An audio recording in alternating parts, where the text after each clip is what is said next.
Hey beautiful people, welcome back to the channel. I hope you are all doing well. Y'all, I think I done figured out how to get my camera to work again. But bear with me because my viewfinder is right there and I haven't filmed on this in so long that I need to kind of look at it a little bit to make sure that it stays on, like I don't remember anything about this camera.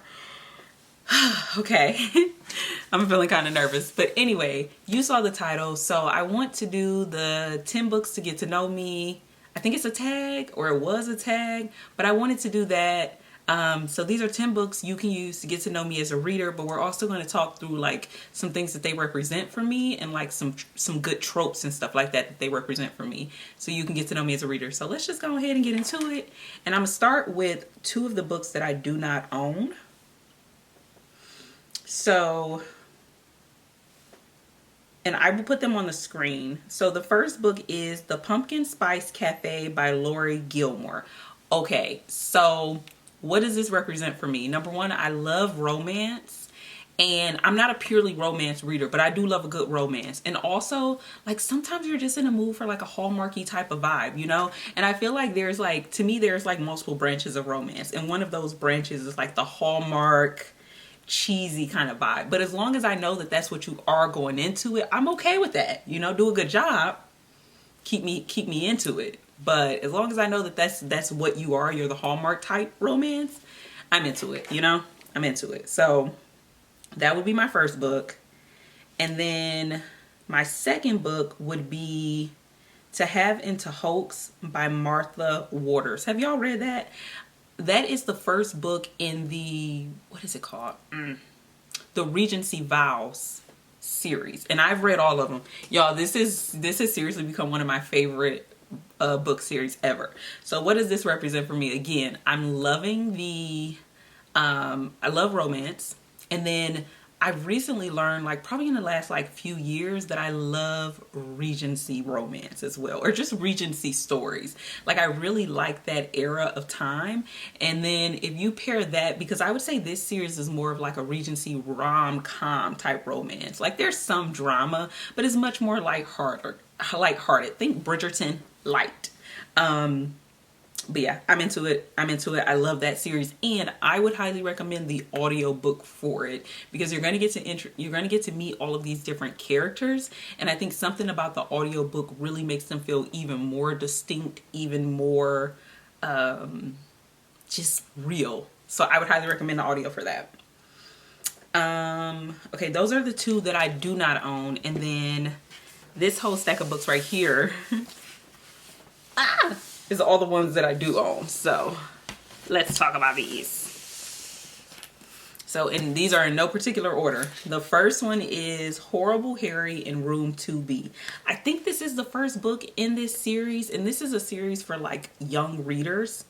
I think it says like, yeah, age 7 to 10. I don't remember when I read this, y'all, but all I know is, first of all, I love this series. We follow Harry. He is a 2nd grader, and we just follow him as he's in school, making friends, learning about friendship, all the things. At some point, we even follow him to 3rd grade. It's a whole thing. It's fucking adorable. So I love all of that, okay? And also, this just reminds me that, like, I will read children's literature until I take my last breath. I mean, I don't even think we should debate it because it's really not open for discussion. Like, it's just what I'm going to do, you know? I respect what you're going to do, but as far as what I'm going to do, I'm going to read children's literature. I absolutely love it.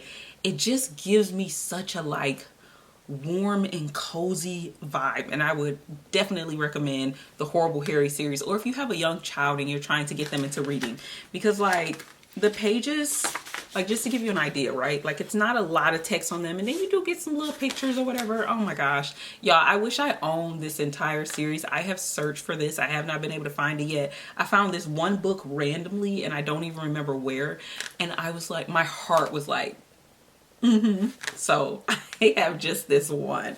But yeah. And then next up, I guess in that same vein, would be this book. This is Well, That Was Awkward by Rachel Val? I think it's Vale. And that's this book right here. And so this book is more middle grade. I also have a love for middle grade that is unreal. I love middle grade literature. I feel like middle grade just has such a special place in my heart. And like, again, even as an adult, okay? I'm gonna read middle grade. I'm gonna read it, I'm gonna read it, I'm gonna read it. That's what I'm gonna do, okay? That's what I'm gonna do. As for me and my house, we're gonna read middle grade until we can't no more. As long as it's being published, I'm gonna be about it. And this story was really cute because it's following a group of friends, you know, and like first crushes and all of that. And something else I also really liked about this story is, which is just another thing that I like in literature. I'm trying to see if I can find a page. There are like some pages where it might start with like text messages between the characters. And I also really like that. Like I like the mixed formatting. As long as it's not like too chaotic, I like the mixed formatting in literature too. So I really love that book. And then, yeah, these are all just in no particular order. The next book is Get a Life, Chloe Brown. Let me just say, if you have not read the Brown Sisters trilogy, you playing yourself. That's a bold statement, but I feel like if you have not read the Brown Sisters trilogy, you playing yourself. So there are 3 books in this. In this first book, we meet our main character, Chloe. This book is about a chronically ill character, Chloe. She has multiple chronic illnesses, and it's also just a cute story though. But what's important to me about this is that the representation of a chronically ill character as somebody who's chronically ill, like that's why this book hits different for me. And this book, I have read this book, y'all, so I don't even think it's like a shame to say that I've read this book at least 100 times. Like, I'm not even bullshitting. Like, I read it so many times. At one point my library sent me a notification before I actually had the book. It was like, I guess they were trying to make sure I knew I was like getting it again or something. I don't know. I knew, okay, but I did what I did. So this represents that. This is also a romance, represents that. Also contemporary fiction represents that. I'm trying to think what else. Yeah, I think those are the main things. But I love that. And sometimes like I want a series, but I want something a little bit shorter. And I think you'll see in here too, I have one book that's a part of a duology. So I love a good trilogy, love a good duology as well. Next up is Ken Liu, The Paper Menagerie and Other Stories. This book had to make the cut because as I was looking on my shelves, I realized that I love short stories or short story collections. I actually don't own a ton of short story collections. Most of them I've like read and got at the library or on Libby through my library. But this is one of the only short story collections I own, and I absolutely love it. I still have stories in here to read, but I will never forget the first time I read The Paper Menagerie. Like, it is a short story that packs a punch. Like, I still think about that story to this day. So this book just represents how much I love a good short story collection. If it's a short story collection, I'm going to at least, if it's a short story collection, I'm going to at least browse the description and just be like, what these stories about? Like, I'm going to at least stop and do that if I know it's a short story collection every time. So that's gonna happen. And then let's talk about something that I never actually thought would be in here. Now, this is also just one of my favorite books of all time, okay? This is New Kid by Jerry Craft. Jerry, my man. I never thought I could care for a little character so much the way I care. The way I care for Jordan. I had to make sure that was his name. Yeah, Jordan Banks. That's the character's name, okay? Like, the way I care for Jordan, I love this little kid. But the reason why I'm including this story is because I, for a long time, thought I did not enjoy, like, graphic novels, comics, that kind of thing, which I still don't fully know. Which, let me just say, if you understand the difference between comics and graphic novels, can you let me know? Because, like, are they the same genre? Are they subs of each? I don't know. I need to Google it. But my understanding is that this is a graphic novel. And it follows middle schooler. He's in 7th grade, Jordan. And I love everything about this story. This introduced me to how much I do love a good comic if it's done well. And I just feel like something about this, like, let me just show y'all a picture. Something about this, right? And like, you're reading a story, but you're also seeing it as you go. And I also appreciated this book because it tackles some heavy subject matter at times, but it does it in such a gentle and responsible way while still being very true to the subject matter that it's tackling, and I really appreciate that. I think that's so good for young readers to prompt and have those hard conversations and let them know that it's okay to have those hard conversations. So I really appreciate that. Yeah, and I just love this little kid. I don't have the other two books. I have read the second book. I think the third book, I've either read it or I started it. I gotta go back and look. But at some point, I will definitely own the other two books in this, because when I think about putting together my personal library, I know that I would want to have it. Y'all, something's wrong with my contact. We're just falling apart over here. Okay. This next book is We Want to Do More Than Survive, Abolitionist Teaching in the Pursuit of Educational Freedom by Benita L. Love. Can y'all see the way I have marked this book up? Like, there is so much in this book that I have marked. I have highlighted all throughout this book. I have wrote throughout this book. This book, number one, speaks to my love of nonfiction. I love nonfiction. Also speaks to my love of like anything to do with education, the education system, educational equity, that kind of thing. And the other thing I would say about this book, even though this book I think mostly focuses on K through 12, and my research and my career path was higher education, I still appreciate the conversation around K through 12 because it is really important as well. And although I don't identify as an abolitionist in terms of the education landscape, there was a lot that I learned in this book. I have a deeper appreciation for what the abolitionist teaching movement is and why it's important. And there are a lot of things that I enjoyed about it, but this book in general just represents how much I love nonfiction and like just a variety of nonfiction. And I'm gonna always be about it. I'm gonna always be about it. It's what I'm gonna do. And you can just see how I've marked this book up. Like, it's so marked up. I haven't read this book in like a few years, but like it's all marked up. I got writing on the side. Like, I was not playing. This book was really good. And then next up,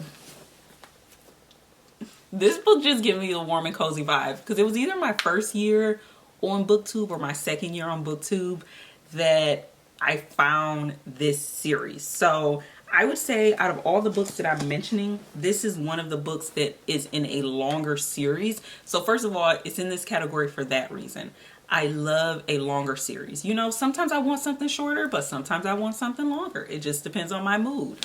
And this is the collector's edition. I didn't even say what this was, did I? This is Cinder by Marissa Myers, and this is the collector's edition. Y'all look at this. Hold on.